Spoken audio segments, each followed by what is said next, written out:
Hello and welcome to another edition of Good Morning Pattaya, Pattaya Channel's very own breakfast show.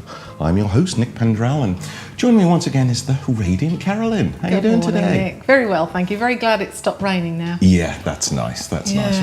Always good. Let's hope that... We need a bit more sunshine in Pattaya, don't we? I think we need 6 months of high season lack of rain. That would be perfect. It would. Had enough of that. It would. So I'm sure another person who has had enough of the rain is our guest today, who's Gary from Blue Seas Marine. Welcome to the show. Thank you very much, and thank you for inviting us along.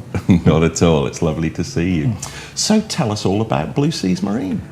Well, Blue Seas Marine, we've actually been in the area about 12 years now, and we started out as a marine company, and we've branched out a little. But about 60% of our business is still marine. Right. As a landlubber, can you explain what you mean by marine? Because to me that just means everything to do with the sea.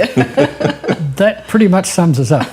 Really? Is that wide? My background is in sailing. I've been sailing since I was this high. And we've just been involved with sailing and repairs on boats and selling equipment for boats. And, we just built the business to the stage where it is today. Yeah. And where are you located? We're located at Ocean Marina. Okay. Our office and our shop is at Ocean Marina. Right. Yeah. So you've got a shop as well. So what could we buy in your shop? Oh, you could buy anything from a pair of gloves to go sailing, to sunburn cream, to aircon units, to stainless steel rigging for boats, everything. Right. Yeah. And do you hire out yachts? We charter boats. We don't hire them out. We charter for a day trip with the skipper. Right. Okay. Yeah, we don't do bareboat charters or anything like that. No. We cater more for the smaller, more exclusive sort of specific groups for whether it be a team building day or a family birthday day or just something more specific than just a tour group. Yeah. That all go. So what size of yachts have you got available? We've got anything from a keel boat. My own personal boat is a 53-foot keel boat. But I have lots of friends that allow us to use their boats also under charter for the day. We've got catamarans, we've got the same size keel boats or smaller. Right. So quite a range to suit the individual needs. So your own boat, your 53-footer, how many does that home? I would use that normally for about 10 people, maybe a maximum of 12. 12's a bit too many, but it gets a bit squashy inside. But we use my boat because it's a keel boat, because it does race. We use it more for the team building events. Okay. Where everybody's got to do a job or it doesn't work, and then we swap them around. Yes. And, so my background is in project engineering and also as a coach in various sports. Right. So team building is very easy and good fun for me. And you watch people develop and you see the eyes light up. Why do you think? Because yachts to me is like very old technology, but it seems as popular today as it ever been. What do you think is the enduring appeal of going by sail? I think it's all up to you. It's a force being the wind, which you can't see. You have to understand it, and then it's free.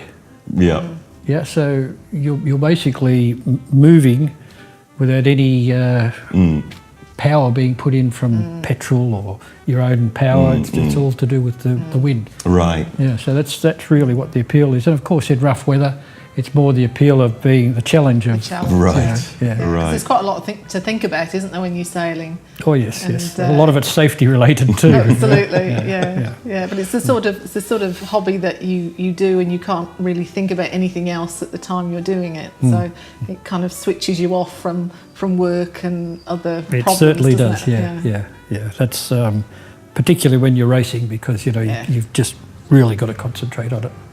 Yeah. Are there any races in Thailand?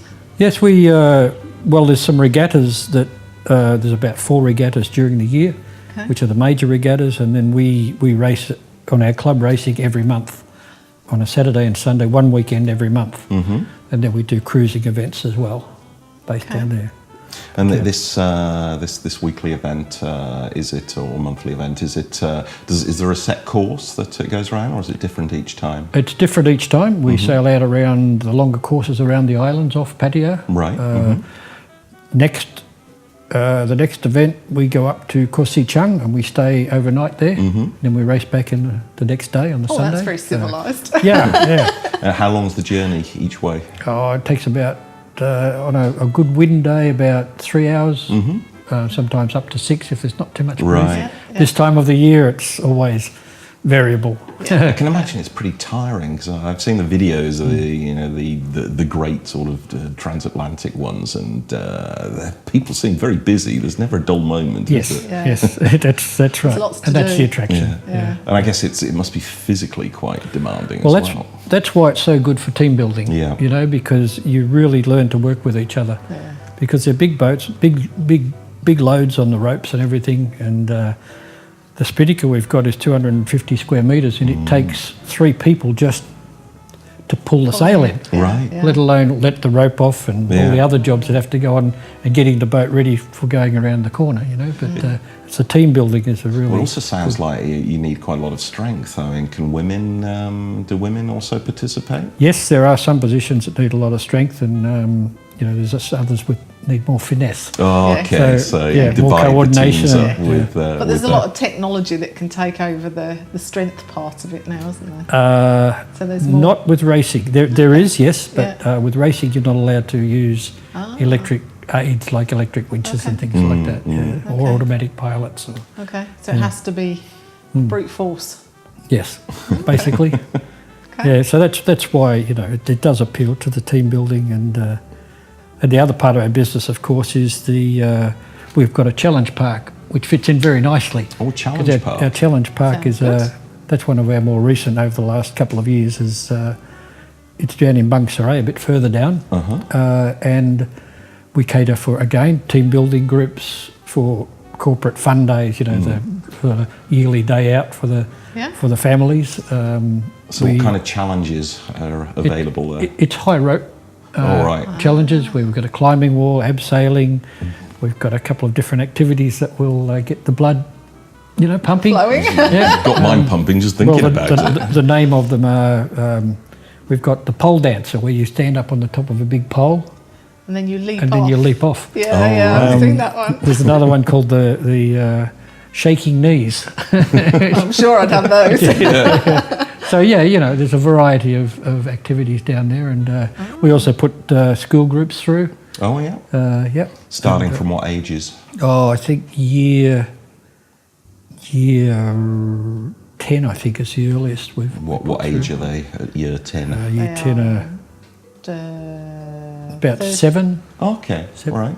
7 or 8. Yeah. They've probably got less fear at that age of these things than the adults They have. say, well, we've got a small course that introduces them to it as well. Right. So we don't just throw them in the deep end, Yeah. and they'll come along and they'll do 1 or 2 activities, and we won't make it too tough for them, because we can vary the degree of difficulty with the courses as well. So they do those, and they might have 2 groups. One in the morning goes down and does the water sports with the kayak and the paddle boards and all of that down on the beach, and then another group will do that second group will do the climbing, and then they'll swap over for the afternoon. Okay. Yeah. That's So we do good. that quite often. Yeah. We can cater for up to about. We've had a group of 80 go through the course, 80, but wow. 40 is sort of a bit easier for us to manage. I was going to say, how many of you are there to look after 80? That must we've take got a a- lot of staff. We've got a permanent crew of 7 down there, and we bring myself and my son and my wife all. We sort of all go down as well, so we end up with about 10 to 12 Okay. people to run the big groups. Right. Yeah. And we break it up with some ground activities, and Yeah. again, depending on whether it's a fun day or it's a team building style day, we will adjust the program to suit. So as a family, if we wanted to go down, would we need to book, or can we just turn up? Yeah, at the moment we need to book Need to book. one day ahead at least, just to make sure that we haven't got another group going through. Yeah. Because we do have regular groups from schools that going Right. through, but just give a call. But that's the name of that place is Beyond Limits. Beyond Limits. Which is a bit confusing because we run it, but it's got its own website. And, right. Yeah, right. And how long has that been established? We've been going almost 2 years now. Okay. Yeah. Okay. So we've sort of developed it as we've gone, and just cater for a wide group of people. So we get a lot of interest from the corporate guys. And are they mostly Thai companies or Mixture of foreign both. companies? Mixture of both. Okay. Yeah. Okay. And we've just been asked to set up an archery activity down there too by the school. So really? that might be interesting to develop that as well. Yeah. And whereabouts in Bang Sarai is it? Most people know Nong Not Garden in Bang Sarai. You go about another 200 metres and turn right down towards the beach, and you'll see the signs that take you in there down a small road into our facility. It's about 6 rai. It's pretty big. Beautiful. It's like a park. Yeah. And we've kept it like a park rather than lots of concrete and it's a really nice environment, and we hope to run camping at night for the children too, for the schools, that would be great. just so they'll come down, do an activity, camp overnight, because it's in a secure area. It's still out, give that bush feeling, but it's safe, so, right. Yeah. So I guess you must feed them as well if they're there for the day. Yeah, depending on the size of the group. Again, we can go anything from a lunch box to a full-on barbecue buffet. Right. Which we've done all of those. So yeah, it's really nice. Yeah. And you said you do, going back to the boats, you said you do repairs as well for. Yes, we do a lot of boats, repairs. This is our very busy season coming up to the new year, when everyone realises, I've got to get all this work done on my boat. So we're very, very busy. We've got a staff in total of about 8-9 people that do various types of work on boats. From the management of the work to the actual work. My son looks after most of the work. Right. He's organising the repairs. So. He's got the team of people there. Right. Yeah. We also work with boat builders, whether it's supplying and installing new equipment. Today we've got a mast coming, which we put together, make all the wires, put it on the boat in about 2 days' time. All right. We've actually got 2 of those this week, so it's a lot of activity. It is. You're a very busy person. Is it easy to get the parts here, or do a lot of them have to be imported? Probably. I'd say at least 50% of what we do is imported parts. Yeah, we have contacts in Australia and UK. Yeah. So that must be a big part of the job, just the logistics of getting what you need when you need it. Yes, it is. Yes, very big part. Yeah. Yes. And are they your customers? Are they mainly Thai, or are they expatriate? It used to be almost exclusively expatriates. Now it's becoming a higher proportion of Thai owners as they start to enjoy and understand the marine environment, because a lot of Thais are a little apprehensive about going on the water. Yeah, I can understand. But if they're introduced the right way, then they realise how much fun it is. So, Is that because a lot of them can't swim? I think it's probably just the culture as they were brought up, right? And the protectiveness of parents, and most of them didn't have access to the water, things like that. But as they're getting a little more money, and things are improving in Thailand, they're becoming the younger people are definitely into it all. I can imagine. I mean, where is there to go from Pattaya in terms of sailing? Are there many places to visit? On a day, we can visit all the islands. If you want a longer trip, over on charters down to Koh Samui, all down the coast, past Hua Hin, Chumphon, all the way down that beautiful scenery there. Yeah. There's a national park, National Marine Park just off Samui, which is as good as anything you'll get in the Phuket area. It's beautiful. That's good. Absolutely magnificent. And how long does that sort of trip take? About 2 days to get down there. So it's sort of a weekend I'd prefer trip. to do it over a week, but you can get down there in 2 days, but you don't do too much sightseeing. No. We're nearly out of time, so where can we find out more information on both the boats and the activity centre? From our websites, lucies-marine.com. is the marine business, and the other is Beyond Limits.